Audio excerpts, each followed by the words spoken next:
I was standing in my kitchen, flour dusting my hands as I rolled out the dough for Martha's famous pumpkin pie, when Jessica burst through my front door without knocking. My daughter-in-law stood there in her designer coat, arms crossed, and announced that her entire extended family, 30 people total, would be coming to my house for Christmas in 5 days. She expected me to cook, host, and pay for everything because, as she put it, you have this big empty house anyway. I felt my blood pressure rise as anger flooded through me, but I simply smiled at her and said absolutely nothing. Inside my mind, though, I was already formulating a plan that would teach her a lesson she would never, ever forget. After Jessica left my house that afternoon, I sat in my study for a long time, just thinking. The leather chair creaked beneath me, the same sound it had made for 42 years. This house, this beautiful 4-bedroom Victorian in Portland, Maine, wasn't just a structure of wood and brick. Martha and I built this home together with our own savings when I was 25 and she was 23. Every dollar came from my salary as a high school history teacher and her wages as a nurse at Maine Medical Center. We painted these walls ourselves. We refinished the hardwood floors on our hands and knees. We planted every tree in the yard and watched them grow alongside our son Daniel. Martha. God, I missed her. 3 years had passed since cancer took her from me, and some days the grief still hit like a physical blow. She died on a Tuesday morning in spring, holding my hand, telling me she loved me and that I needed to keep living, really living, after she was gone. I promised her I would, but these past 3 years had been harder than I ever imagined. When Daniel married Jessica 6 years ago, Martha had quietly expressed concern. She never said much, not wanting to cause trouble. But I caught her watching Jessica at family dinners with this look of worry in her eyes. Martha noticed things. She noticed how Jessica spoke to waiters. She noticed how Jessica talked about people who had less money. She noticed the way Jessica's eyes would assess our home, calculating its value. The first year after Martha died, Daniel and Jessica were genuinely supportive. They brought meals. They called to check on me. Jessica even helped me sort through some of Martha's clothes, though I noticed several of Martha's nicest pieces disappeared into Jessica's car that day. I told myself I was being paranoid. The second year, things shifted. Jessica began making what she called small requests. Could I babysit the twins, Emma and Sophie, on short notice? Could I lend them $500 for car repairs? Could I co-sign a loan? Each request came with guilt if I hesitated. Martha would have wanted you to help family, Jessica would say, weaponizing my dead wife's memory. This third year had been unbearable. Jessica borrowed Martha's pearl necklace without asking, the one Martha's grandmother brought from Ireland. When I asked for it back, Jessica said Martha would have wanted her to have it and refused to return it. She redecorated my guest room without permission, throwing away 2 of Martha's handmade quilts, calling them old and musty. She started pushing me to add her name to my house deed, claiming it was just smart estate planning. And Daniel, my son, had become a ghost of the man I raised. He stood silent while his wife disrespected his mother's memory. He made excuses. He said I was being difficult. He told me Jessica was just trying to help. The phrase he used most was, "keep the peace," as if peace meant surrender. I barely saw my granddaughters anymore. Emma and Sophie were 4 years old, bright and funny and full of life. I loved them desperately, but Jessica used access to them as leverage. If I didn't comply with her demands, suddenly the girls were too busy to visit. The Christmas announcement was the breaking point. Jessica hadn't asked if I wanted to host. She didn't discuss dates or numbers or dietary restrictions. She simply informed me that 30 of her relatives would be arriving, and I would handle everything. When I tried to speak, she cut me off. "It's decided, Braden. Don't make this difficult." After she left, I sat in that study for 2 hours. Then, I made a phone call that changed everything. But before I could execute my plan, something happened that made me even more certain I was doing the right thing. That evening, my phone rang. It was a woman named Diane, one of Jessica's cousins. She sounded embarrassed. "Mr. Thompson, I'm so sorry to bother you. I got your number from directory assistance. I just wanted to confirm parking arrangements for Christmas. Jessica sent us this beautiful invitation saying, 'We'd be staying at your mansion,' and I wanted to make sure we know where to park our RV." My blood turned to ice. I'm sorry. What invitation? Diane's voice grew uncertain. The one Jessica sent 3 weeks ago? It has your address and everything. It says you're providing a luxury Christmas experience at your Victorian mansion with professional quality catering. It says you're thrilled to host everyone. I closed my eyes. Jessica had been planning this for weeks. She had sent formal invitations using my home, my address, and completely fabricated my enthusiasm. Shed told her relatives I was a wealthy, eager host, and Shed done all of this without speaking one word to me about it until 5 days before Christmas. Diane, I said carefully, I never agreed to any of this. Jessica never asked my permission. There was a long silence. Then Diane said quietly, Oh my God, I'm so sorry. We had no idea. After that call, I didn't feel angry anymore. I felt clear, determined, free. Jessica had made her choices. Now, she would face the consequences. I woke the next morning at 5:30, the way I'd done for 40 years of teaching. The house was dark and quiet.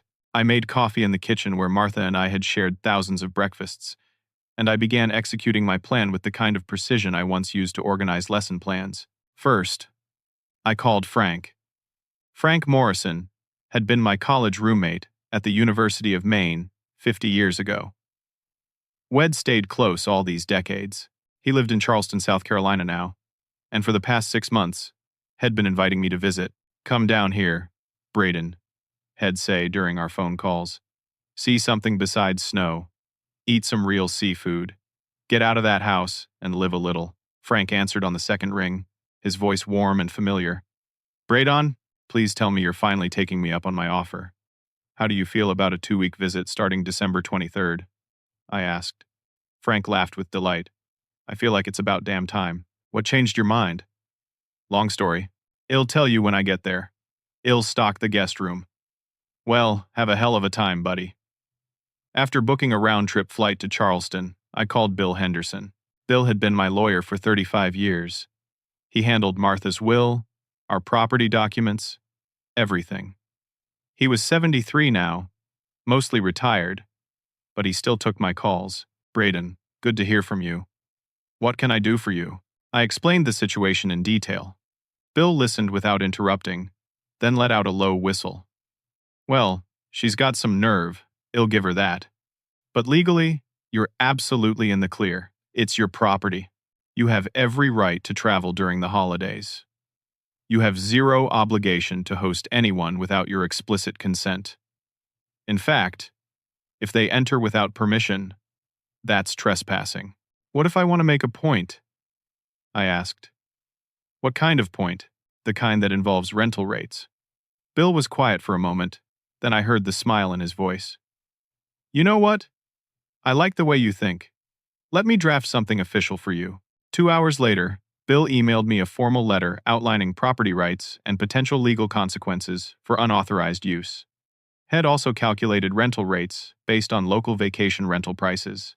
A house like mine, in good condition, in a nice Portland neighborhood, would rent for $350 per night on sites like Airbnb. If you want to really drive the point home, Bill said in his follow-up call, leave that letter somewhere visible. Make it clear this isn't a free-for-all. Next, I went through my house, room by room. I locked my master bedroom, the room Martha and I had shared for so many years. Her jewelry box was still on the dresser, minus the pearl necklace Jessica stole. Her reading glasses sat on the nightstand. I wasn't letting anyone in there. I locked Martha's craft room, which still held her sewing machine, her quilting projects, and shelves of photo albums documenting our entire life together. Those memories were precious and private. I locked my study, with its wall of history books I'd collected over 4 decades of teaching, and Martha's china cabinet containing the dishes her mother had given us as a wedding gift. I locked the garage, which contained my tools and all of Martha's gardening equipment. In the kitchen, I removed all the specialty cookware, the good knives, the stand mixer, the food processor. I left basic dishes, cheap utensils, a couple of pots and pans. I took Martha's recipe box, the wooden one her father had made, and locked it in my bedroom safe. Then I sat down and wrote a note. I took my time with it, making sure every word was exactly right. I printed it in large, clear letters and taped it to the refrigerator where no one could miss it. The note read, "To whoever is reading this, I never agreed to host any gathering at my home. I was informed, not asked. This is my private property. I have chosen to spend the holidays elsewhere. If you decide to stay here, you will be charged $350 per night, the standard rental rate for a property of this size and quality in this neighborhood. All locked rooms are off limits. Any attempt to break into locked rooms or any damage to my property will result in legal action and police involvement. I have left a list of local hotels and restaurants on the counter. I wish you the best. Braden Thompson." Below the note, I attached Bill's official letter on law firm letterhead, just to make it crystal clear this wasn't a joke. I also changed the Wi-Fi password and disconnected the cable box.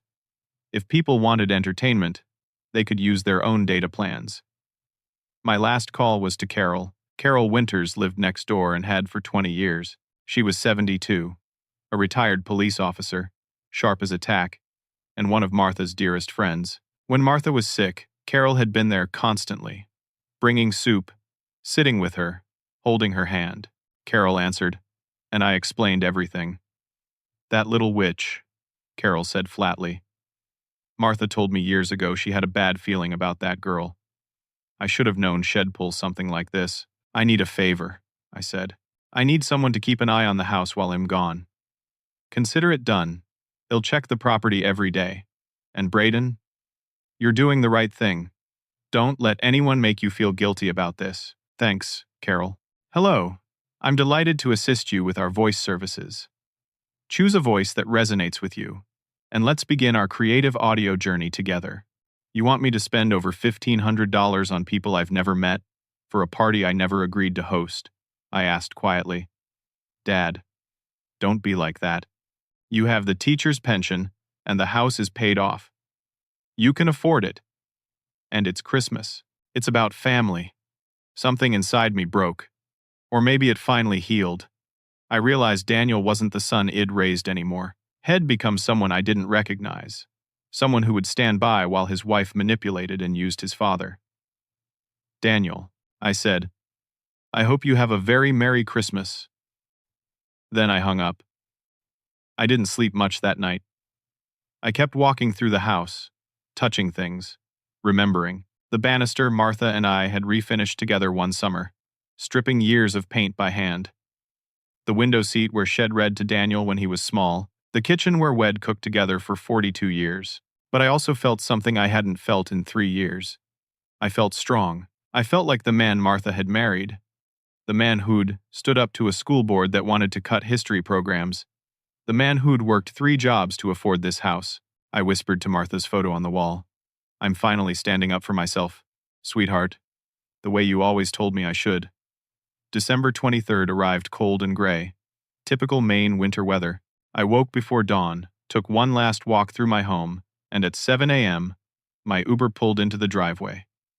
As we drove away, I saw Jessica's black SUV turning onto my street. She was arriving early, probably to start bossing me around. I smiled, pulled out my phone, and sent Daniel a text. "I'm away for the holidays. The house is locked. Have a Merry Christmas." Then I turned off my phone and headed to the airport. Portland International Jetport was quiet that early on December 23rd. Most people had already traveled or would travel later in the day. I checked my single bag, went through security, and found a seat by the window at my gate. For the first time in months, maybe years, I felt genuinely peaceful. The flight to Charleston was smooth.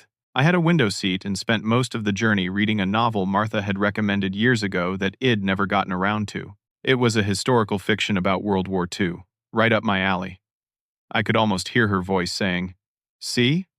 I told you you'd love it." Meanwhile, back in Portland, events were unfolding exactly as I'd expected, though I wouldn't know the details until later. Jessica arrived at my house around 7:30, planning to let herself in with the spare key Daniel had and start organizing. "Hello, I'm delighted to assist you with our voice services. Choose a voice that resonates with you, and let's begin our creative audio journey together." Raymond owned 3 car dealerships and never let anyone forget it. Patricia had been a beauty queen in her youth and still dressed like she was headed to a pageant. Then came Jessica's 3 siblings with their spouses and children. Her brother Marcus and his wife and their 3 kids. Her sister Angela and her husband and their 2 kids. Her youngest brother Todd and his wife and their baby. More cousins arrived. Aunts and uncles. Even some distant relatives Jessica barely knew but had invited because she wanted to show off. By noon, there were 27 people standing in my driveway and front yard, confused and increasingly cold. The temperature was 32 degrees, with a bitter wind coming off Casco Bay. Gray clouds threatened snow. Jessica, keys useless in her hand, finally walked up to the front door and saw my note taped to the window. She read it once, twice. Her face went from pale to red.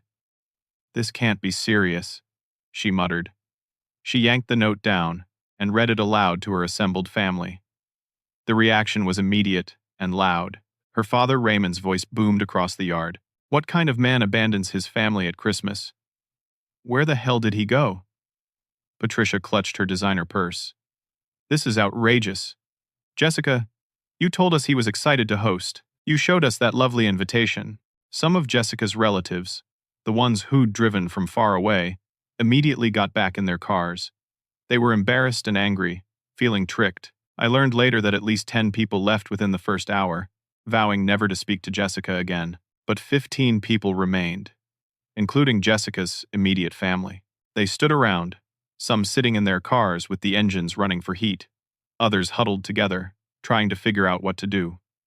Jessica was nearly in tears, her perfect Christmas collapsing. Hez just being difficult. Hez mad because I didn't ask permission.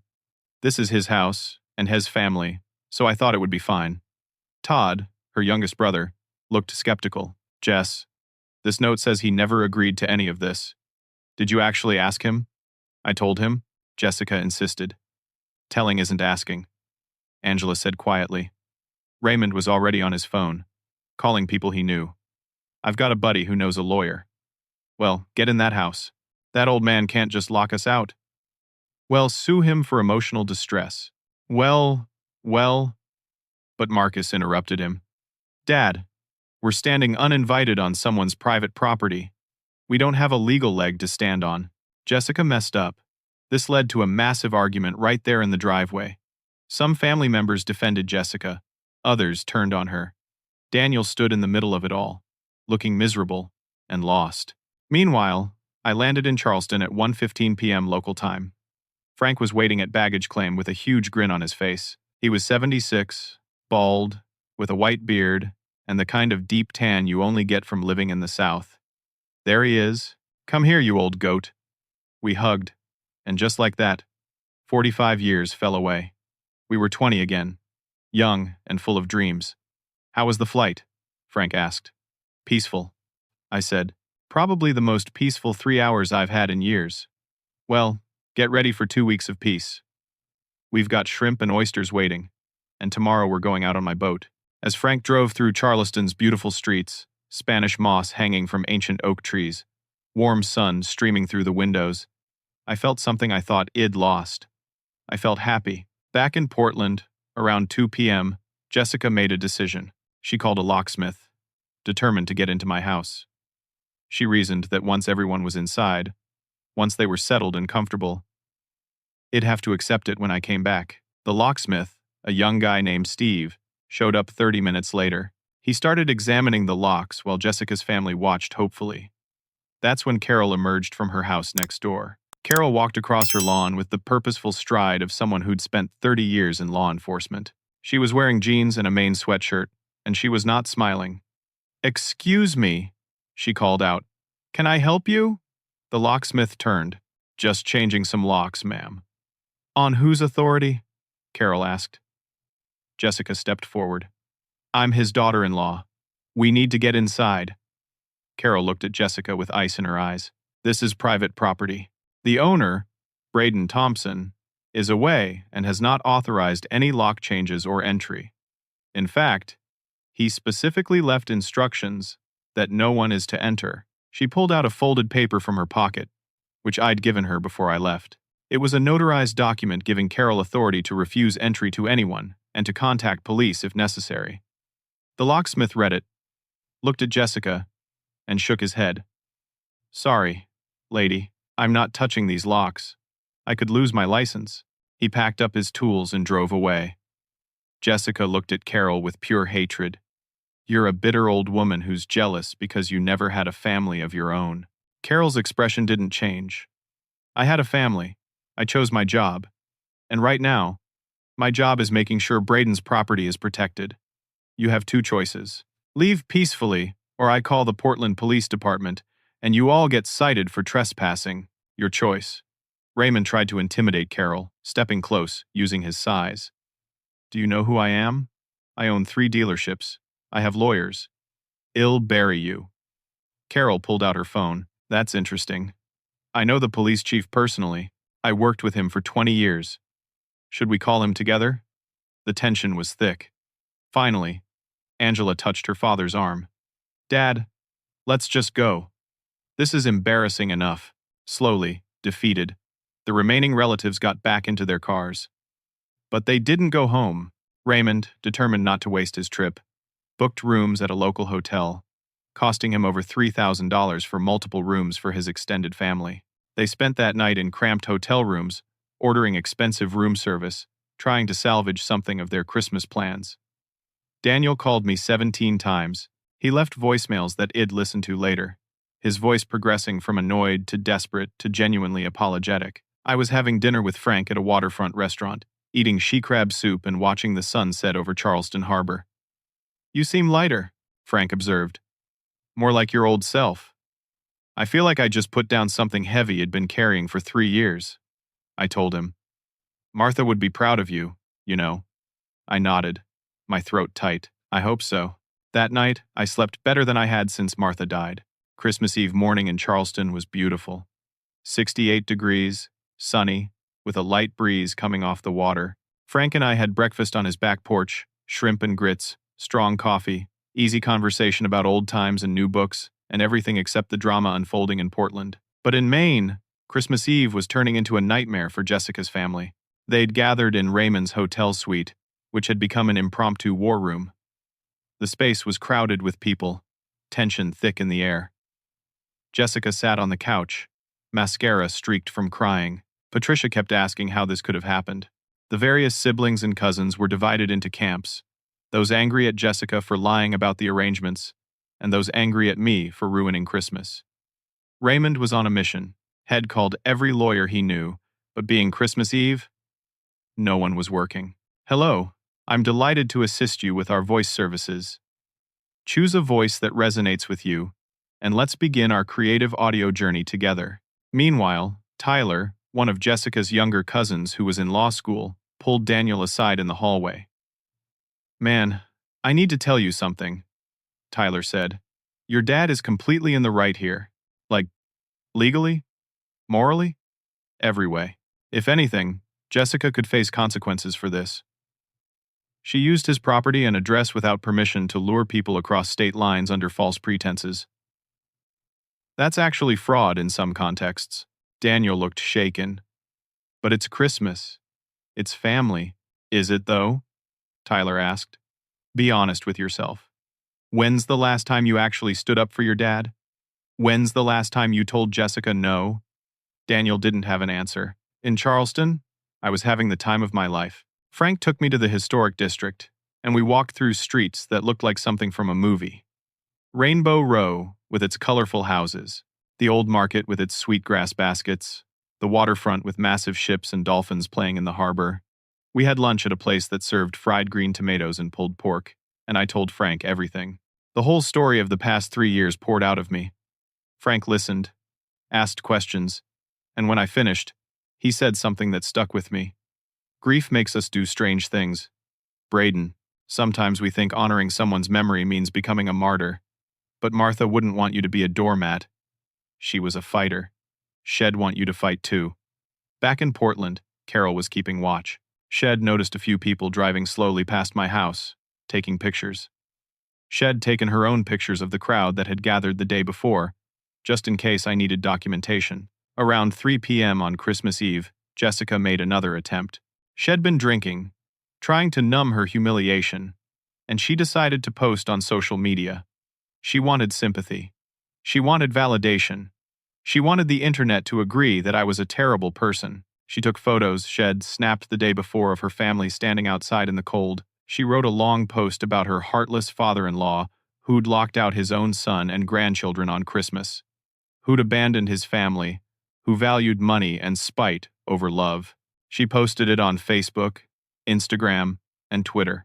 She tagged family members. She used hashtags like Christmas and family and betrayed. Then she waited for the sympathy to pour in. Instead, the post exploded in completely the opposite direction. Angela was the first to comment. "This is not the full story. Jessica, you need to tell the truth. You never asked permission to use his home. You demanded and assumed. He had every right to say no." Tyler commented, "As someone who's studying law, I can tell you this man is completely within his rights. You can't just claim someone else's property without consent." Then other relatives who'd left on the first day started commenting, angry and embarrassed. They explained they'd been misled, told the homeowner was excited to host, only to discover it was all a lie. Carol and several of Martha's old friends saw the post. Apparently someone had shared it in a local Portland Facebook group. They commented too, defending my character, explaining how Jessica had been mistreating me for years, how she'd stolen Martha's jewelry, how she'd been trying to take advantage of a grieving widower. Then strangers started weighing in. The post was being shared, but not how Jessica intended. Good for him for setting boundaries. She sounds entitled and awful. Plays stupid games, wins stupid prizes. Why would anyone think they can just claim someone else's home? I hope this man is having a wonderful Christmas somewhere far away from these people. The post was shared hundreds, then thousands of times. It made its way to Reddit, to Twitter threads, to Facebook groups about family drama and entitled people. Jessica became a viral cautionary tale. By Christmas Eve evening, she'd deleted all the posts, but screenshots were everywhere. She couldn't put the genie back in the bottle. She sat in her hotel room, humiliated, watching her public reputation crumble. Daniel sat beside her, staring at his phone, reading comment after comment, and something was finally clicking in his brain. He was seeing Jessica through other people's eyes. He was remembering incidents over the years. How she'd gradually isolated him from his father, always with reasonable-sounding excuses. How every visit to my house came with an agenda, a request, a demand. How she'd thrown away his mother's quilts like they were garbage. How Head stood by and let it all happen because he was afraid of her anger, afraid of conflict, afraid of being alone. Christmas morning arrived. I woke up in Frank's guest room to the smell of coffee and bacon. We exchanged small gifts. Frank gave me a book about Charleston history. I gave him a nice bottle of bourbon I'd picked up at the airport. We spent the day watching old movies, eating too much, laughing at jokes we'd been telling for 50 years. It was the best Christmas I'd had since Martha died. In Portland, Christmas morning was tense and miserable. Jessica's family gathered in Raymond's suite again. But the mood was different. Half the family wasn't speaking to the other half. The hotel had provided a basic Christmas brunch, but it was nothing like the feast that'd been promised at my mansion. Raymond was furious at the money he'd wasted. Patricia was mortified by the social media disaster. The siblings were fighting. The children were confused and disappointed, and Daniel, finally, had reached his breaking point. He left the hotel and drove to my neighborhood. He parked in front of Carol's house and knocked on her door. Carol answered, took one look at his face, and said, "You look like hell." "I feel like it," Daniel said. "Can we talk?" They sat in Carol's living room, and Daniel broke down. He cried like he hadn't cried since his mother's funeral. He told Carol everything. How Head failed his father. How Head let Jessica manipulate him. How Head been a coward. Carol didn't coddle him.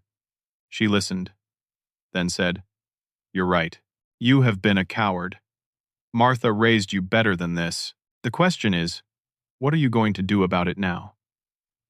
"I don't know how to fix this," Daniel admitted. "Start by being honest. Start by standing up. Start by earning back trust through actions, not words.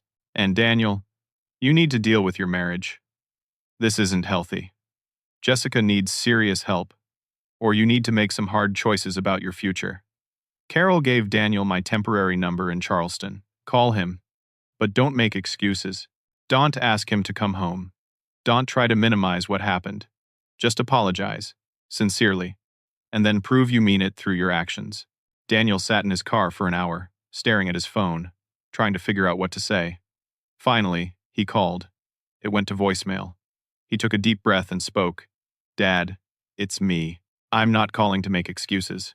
I'm not going to tell you Jessica didn't mean it, or that you're overreacting, or any of the things I've been saying for 3 years. I'm calling to say, I'm sorry. I'm so sorry. I failed you. I failed, Mom. I've been a coward and a terrible son. You deserved better. You deserved support after Mom died, and instead, I let my wife treat you like a doormat, and I stood by and let it happen. I'm ashamed of myself. I don't expect you to forgive me right away. I don't even know if you'll ever forgive me, but I want you to know I understand now. I see it clearly, and I'm going to do better. I'm going to be the man Mom raised me to be, even if it's too late. I love you, Dad. I'm sorry. Later that Christmas evening, I sat on Frank's porch with a glass of wine and finally checked my voicemail. I listened to Daniel's message 3 times. I heard something in his voice I hadn't heard in years. I heard my son, the real Daniel, not the puppet Jessica had turned him into. Frank saw my expression. Good news or bad? Maybe the start of something good, I said. But well, see, words are easy. It's actions that matter. The day after Christmas, Jessica made her most desperate move yet. She'd spent Christmas Day in a fog of humiliation, watching her social media notifications blow up with strangers mocking her. Her family was fractured, barely speaking to each other. Her father had stopped paying for the hotel rooms and told everyone they were on their own. People were booking flights home early, eager to escape the disaster. But Jessica wasn't ready to give up. She'd convinced herself that if she could just get into my house, if she could just establish some kind of presence there, she could salvage the situation. She'd tell people it'd given her permission after all. She'd spin it somehow. So on December 26th, she drove to my house with yet another locksmith. This one from a company 2 towns over. She'd told him she was my daughter-in-law and there was a family emergency. They needed to access important documents. Carol, vigilant as ever, saw the locksmith van pull up at 9 a.m. She was outside before Jessica even got out of her SUV. We've been over this, Carol said firmly. Jessica's eyes were wild, desperate. I have a right to be here. I'm family. You're not on the deed. You don't have permission. This is your last warning, Jessica. The locksmith, sensing trouble, held up his hands. Look, if there's a dispute, I'm not getting involved. But Jessica, drunk on desperation, and possibly alcohol from the night before, started yelling. She screamed that Carol was a lonely old woman interfering in family business. She tried to physically push past Carol to get to my door. That's when Carol pulled out her phone and dialed 911. Portland Police? This is Carol Winters at 173 Maple Street. I'm a retired officer. I have an individual attempting to unlawfully enter a neighbor's property after multiple warnings. I need an officer here now. The police arrived in 6 minutes. 2 officers Carol knew from her years on the force. They listened to Carol's explanation, looked at the documentation, ID left her, and then turned to Jessica. Mom, you need to leave this property immediately. If you return without the owner's written permission, you'll be arrested for criminal trespass. Jessica, finally realizing she'd lost, got back in her SUV, but not before one of the officers said, We're filing a report. This incident is now documented. If there are any custody proceedings in your future, this won't look good. That last comment hit Jessica like a slap. Custody proceedings, the reality of what she'd done, how it looked, what it might cost her, suddenly became real. She drove away, and Carol immediately called to fill me in on what had happened. Meanwhile, in Charleston, I was having breakfast with Frank at a cafe that served biscuits the size of my fist. My phone rang, and I saw Carol's name. She told me everything. I listened, feeling a mixture of satisfaction and sadness. She tried to physically push past you, I asked, concerned for Carol. Oh, please. I handled drunks twice her size for 30 years. She's lucky I just called the cops instead of handling it myself. After hanging up, Frank asked what happened. Jessica just got herself officially trespassed from my property, I said. There's now a police report. Good, Frank said simply. Some people only learn through consequences. That afternoon, something unexpected happened. Angela, Jessica's sister, called me. I didn't recognize the number and almost didn't answer. Mr. Thompson? This is Angela, Jessica's sister. Please don't hang up. I'm listening, I said cautiously. I need to apologize on behalf of my family. What Jessica did was wrong. What my parents did, backing her up, was wrong. I've been documenting her behavior for years because I knew someday it would come to this. I want you to know that several of us have completely cut ties with her until she gets help. Angela's voice was sincere, pained. I also want you to know that Emma and Sophie, your granddaughters, they keep asking about you. They miss you. And I think Daniel is finally waking up to what's been happening. What do you mean? I asked. Hez moved out. He took the girls to a hotel yesterday. He told Jessica their marriage is over unless she agrees to intensive therapy and shows real change over many months. Hez talking to a lawyer about separation. My heart ached. I hadn't wanted Daniel's marriage to end. But I also knew it couldn't continue the way it had been. Angela, I appreciate you calling. It means a lot. One more thing, she said. When you get back, would it be okay if I brought Emma and Sophie to see you? I'd supervise the visit. Jessica wouldn't be there. I just think those little girls need their grandfather. My eyes filled with tears. I'd like that very much. After that call, I took a long walk on the beach. Watching the Atlantic Ocean roll in, I thought about Martha, about Daniel, about my granddaughters, about how complicated love could be, how it required both softness and strength. Back in Portland, Daniel was doing something he should have done years ago. Head checked into a different hotel with Emma and Sophie and called a therapist, getting an emergency appointment for the day after Christmas. In that session, he poured out everything. The therapist listened and then said something that changed Daniel's perspective. You've been so afraid of conflict that you chose to sacrifice your father and your daughter's relationship with their grandfather to maintain false peace. That's not protecting your family. That's enabling abuse. The word abuse hit Daniel hard. Head never thought of it that way, but as the therapist walked him through examples, financial manipulation, emotional blackmail, isolation from family, theft of property, he realized Jessica's behavior fit the pattern. What do I do? Daniel asked. You set boundaries. You protect your children. You stop making excuses. And you decide what kind of man and father you want to be. That evening, Daniel called me again. This time, I answered. Dad, he said, and his voice broke. I know I don't deserve forgiveness. I know saying sorry isn't enough. But I need you to know, I'm taking steps, real steps. I've moved out with the girls. I'm in therapy. I've talked to a lawyer about separation. I'm setting up a college fund for Emma and Sophie in Mom's name that Jessica can't touch. I'm signing whatever legal documents you need to make sure you know I have no claim on your house, that I support your complete property rights. I was quiet for a long moment. Then I said, Daniel, I don't want grand gestures. I want consistent actions. I want to see over time that you mean what you're saying. Can you do that? Yes, he said firmly. I can. I will. Then, well, take this slow.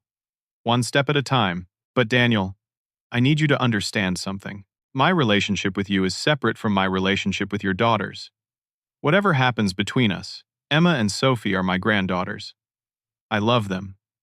I will always be there for them. I understand, Daniel said. And Dad, Angela wants to bring the girls to see you when you get back. Is that okay? I'd love that. We talked for another 30 minutes. It wasn't comfortable. There were long silences, painful truths, difficult acknowledgments. But it was real. It was honest. And it was the first genuine conversation we'd had in 3 years. When I hung up, Frank was watching me from his chair. How you feeling? He asked. Like maybe, just maybe, Something good might come from all this mess, I said. The next few days in Charleston were restorative. Frank and I took his boat out. We visited plantations and museums. We ate our weight in seafood. We sat on his porch in the evenings and talked about life, death, love, loss, and everything in between. But back in Portland, the final pieces were falling into place. Jessica, facing the reality of her situation, her family turned against her, her marriage crumbling, her reputation destroyed, made one last attempt at manipulation. She went to a local television news station with what she thought was a compelling story. An elderly widower who'd abandoned his family at Christmas, leaving them in the cold. The producer assigned the story to a reporter named Helen, a woman in her 50s known for thorough investigation and no patience for nonsense. Helen did her homework. She found the viral social media posts. She called several of Jessica's relatives, including Angela and Tyler, who told her the truth. She visited my neighborhood and talked to Carol and other neighbors. She reviewed the police report from Jessica's trespassing incident. And then Helen did something Jessica never expected. She produced a segment, but not the one Jessica wanted. The segment aired on December 30th, during the evening news. It was titled, "When Entitlement Meets Consequences, a Holiday Story." Helen reported the facts. A woman had attempted to commandeer her father-in-law's home without permission, inviting 30 people for a multi-day Christmas celebration. The homeowner, a widowed retired teacher, had declined by simply not being there. The woman had then attempted to break into the home, created a viral social media firestorm, and was ultimately trespassed from the property by police. Helen interviewed Carol, who spoke eloquently about property rights and the importance of respecting elders. Helen interviewed Tyler, who explained the legal issues. Helen even found 2 of Jessica's relatives who'd driven from out of state and been turned away, who expressed anger at being misled. The segment made Jessica look exactly like what she was: entitled, manipulative, and dishonest. It aired across Maine, and it was picked up by a few regional news outlets in New England. Raymond saw it. His business associates saw it. His car dealership customers saw it. He called Jessica absolutely livid. "Do you have any idea what you've done to our family's reputation? I'm getting calls from people laughing at us. You're cut off. You fix this mess yourself." Jessica sat alone in her apartment. The apartment Shed moved to after Daniel took the girls and left. And finally faced the consequences of her actions. Shed lost her husband, at least temporarily. Shed lost access to her daughters. Shed lost her family's support. Shed lost her community reputation. Shed lost everything. And it was entirely her own fault. On December 30th, I flew back to Portland. The plane touched down at 3 p.m., and Carol was waiting to pick me up. She hugged me tight in the arrivals area. "Welcome home, Braden. You ready for this?" "Ready as ill ever be," I said. She drove me back to Maple Street, and my house looked exactly as I'd left it. The Christmas decorations my neighbors had put up made the street look festive. My Victorian stood proud and untouched. Carol had kept the walk shoveled and brought in mail. Shed even put a small wreath on my door, something Martha always did. "I figured Martha would want the house to look nice for your return," Carol said. I got choked up. "Thank you for everything. That's what neighbors are for. Now, get some rest. You've got some visitors coming tomorrow." January 2nd was a cold but sunny Sunday. I spent the morning making sure the house was warm and welcoming. I baked cookies using one of Martha's recipes, chocolate chip, the kind Emma and Sophie loved. At 2 p.m., Angela's car pulled into my driveway. I watched from the window as she helped Emma and Sophie out of their car seats. The girls were bundled in winter coats, matching purple ones, their breath making clouds in the cold air. I opened the door, and for a moment, the girls were shy. They hadn't seen me in months, thanks to Jessica's manipulations. Then Emma said, "Grandpa," and ran toward me. I knelt down, and both girls crashed into me, hugging me tight. I wrapped my arms around them and felt tears on my face. "I missed you so much," I whispered. So much. "We missed you too, Grandpa," Sophie said. "Mommy said you were busy, but Aunt Angela said you were on an adventure." "I was on a bit of an adventure," I agreed. "But I'm back now, and I have cookies." Their eyes went wide. Grandma's cookies, the very same. We spent the afternoon in my kitchen. The girls helped me make hot chocolate, spilling marshmallows everywhere and giggling when whipped cream got on their noses. Angela supervised, but mostly stayed quiet, letting us reconnect. I showed the girls pictures from Charleston on my phone. They were fascinated by the beach, the boats, the dolphins they'd seen. "Can we go there sometime, Grandpa?" Emma asked. "Maybe someday," I said, looking at Angela for permission. She nodded. At 4 p.m., Daniel arrived. Wed agreed he could join us for the last hour. He looked different, thinner, tired, but also more clear-eyed than I'd seen him in years. He stood at my doorway, uncertain. "Hi, Dad." "Come in," I said. "It's cold." We all sat in my living room, the girls playing with some old toys I'd kept from Daniel's childhood. Angela made an excuse about checking her car and stepped outside, giving us privacy. Daniel and I talked, really talked. He told me about therapy, about the things he was learning about himself, about how he'd been conflict avoidant his whole life, how he'd learned that from watching me avoid conflict with difficult school administrators. "I thought keeping peace was strength," Daniel said, "but I was wrong. Sometimes standing up is strength. You showed me that. I should have shown you sooner," I admitted. "I let Jessica's behavior slide for too long." "We both did," Daniel said. "But I'm done with that. I'm making changes, Dad, real ones." He pulled out some papers, legal documents Head had drawn up, releasing any potential claim to my house, supporting my complete property rights. A copy of the college fund Head established for Emma and Sophie in Martha's name, with me as the co-trustee. "These aren't to earn forgiveness," Daniel said. "These are to show I'm serious." I looked at the papers, then at my son. "I appreciate this, Daniel. But what I really want is time. Time with you and the girls. Time to rebuild trust. Can you give me that? As much time as you need," Daniel promised. Over the next 2 weeks, a pattern developed. Daniel would bring the girls every Sunday. Sometimes Angela came too. We'd cook together, or watch movies, or just play. Simple things. Building blocks of a relationship that had been broken. Jessica was conspicuously absent. Daniel told me Shed entered a court-mandated counseling program as part of their separation agreement. Whether Shed genuinely change, only time would tell. But for now, she had no access to me, no access to my home, and supervised only access to her daughters pending the outcome of counseling. The legal system had finally caught up with her behavior. The police report from the trespassing incident, combined with documentation of financial manipulation and emotional abuse, had led a judge to order evaluation and treatment. Daniel had also bought a small house 3 miles from me, a modest 2-bedroom he could afford on his own.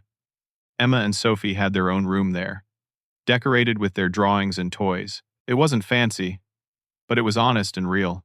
On February 14th, what would have been my and Martha's 45th wedding anniversary, I sat in my study with her photo. The late afternoon sun came through the window, making the dust motes dance like they were alive. "Well, sweetheart," I said to her picture, "it's been quite a year.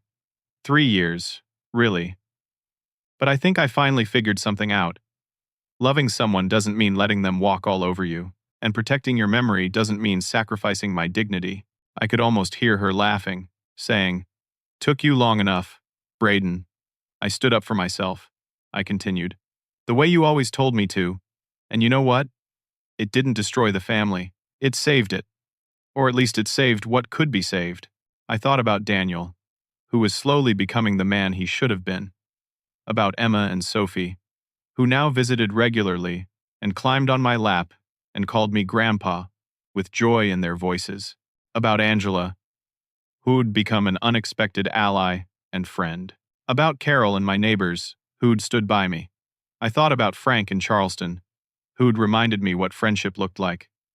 About Bill, my lawyer, who'd given me the tools to protect myself. About all the people who'd supported me when I finally found the courage to say enough. Spring arrived in March, early for Maine. The snow melted, revealing Martha's garden, which I'd neglected for 3 years. One Saturday, I was out there pulling weeds when I heard voices. "Grandpa, Grandpa, Emma and Sophie came running across the lawn, Daniel following behind with bags of soil and seed packets. "We thought we could help you plant Grandma's garden," Daniel said. "If that's okay." I looked at my son, at my granddaughters, at the earth waiting to be renewed, and felt something I hadn't felt in a long time. I felt hope. "That would be perfect," I said. We spent the afternoon on our knees in the dirt.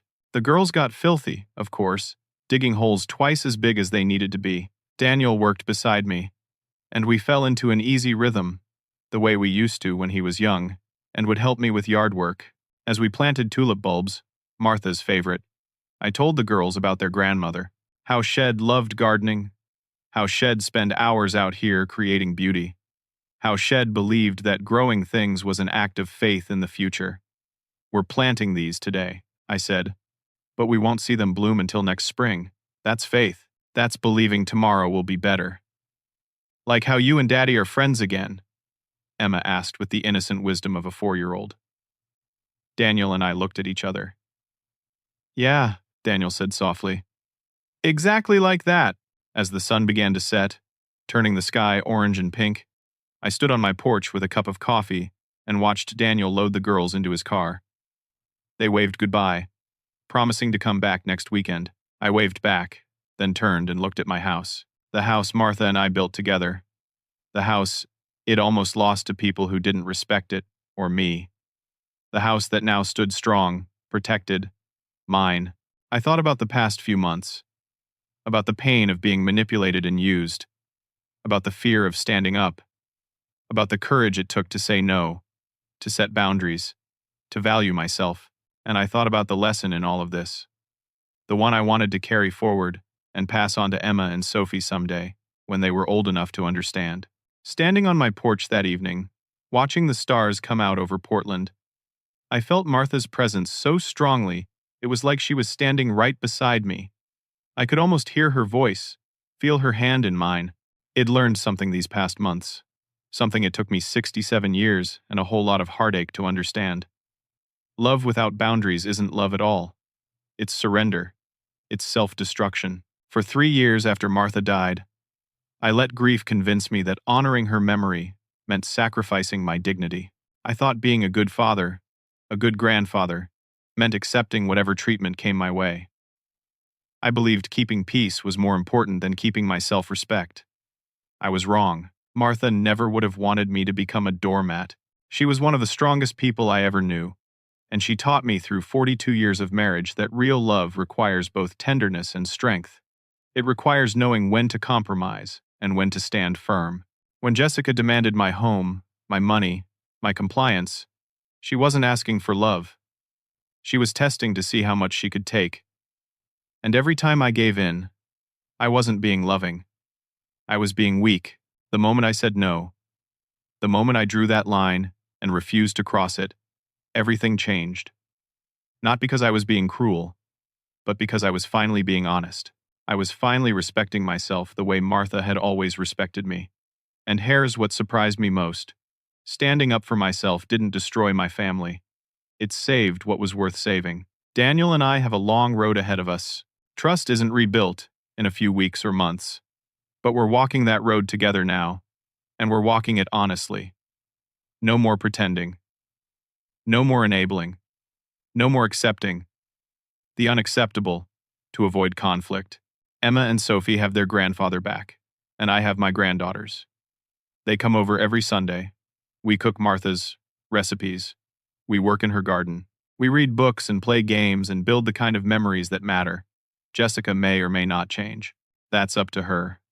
But she no longer has power over me, over my home, or over my relationship with my family. The legal boundaries are clear. The emotional boundaries are clear. And I'm at peace with that. I'm 67 years old, and I finally learned something I wish I'd known at 25. It's never too late to stand up. It's never too late to say no. It's never too late to value yourself enough to demand respect. This house that Martha and I built together, board by board, nail by nail, sacrifice by sacrifice. It's more than wood and brick. It's a symbol of our life, our partnership, our love. Protecting it meant protecting her memory and my own dignity. Some people might think I was cold to leave at Christmas. Some might say family is more important than property, but those people don't understand. It was never about the house. It was about respect. It was about standing up to manipulation and entitlement. It was about teaching a lesson that needed to be taught. And you know what? That lesson worked. The consequences were real, and people learned from them. Jessica learned she can't use people without paying a price. Daniel learned that avoiding conflict doesn't create peace.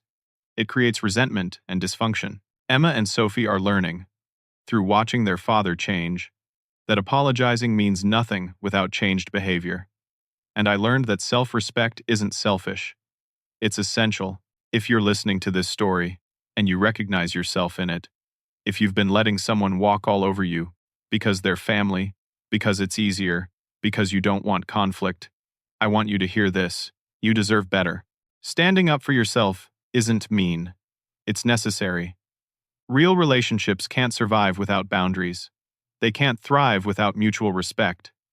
And love that requires you to destroy yourself isn't love. I'm living proof that it's never too late to change the dynamic.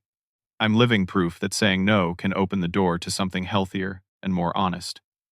This spring, Martha's tulips are going to bloom. The ones my granddaughters and I planted with hope and faith in tomorrow. And it'll be here to see them, standing in the house I protected, surrounded by the family relationships I saved by finally valuing myself enough to draw a line. That's the greatest gift I can give to Emma and Sophie as they grow up. The example of someone who learned, even late in life, that respect starts with self-respect, that boundaries aren't walls, they're bridges to healthier relationships, that sometimes the most loving thing you can do is refuse to be treated poorly. Martha would be proud. I know she would, because she spent 42 years trying to teach me to stand up for myself, and I finally listened. Now, I want to hear from you. Have you ever had to set a hard boundary with family? Have you ever had to choose between keeping the peace and keeping your dignity? What would you have done in my situation? Drop your thoughts in the comments below. I'd love to hear your stories and perspectives, and if this story resonated with you, if it made you think about your own relationships and boundaries, please hit that like button. Subscribe to the channel so you don't miss more stories about real people facing real challenges. And share this with someone who might need to hear it, someone who's struggling with family dynamics or having trouble standing up for themselves. Thank you for listening to my story. Thank you for taking this journey with me. I hope it gave you something to think about, maybe even something that helps you in your own life. Remember, it's never too late to stand up. It's never too late to value yourself. And it's never too late to build the life and relationships you deserve. Take care of yourselves out there. And remember what Martha always said, growing things takes faith, but so does growing into the person you're meant to be. Until next time.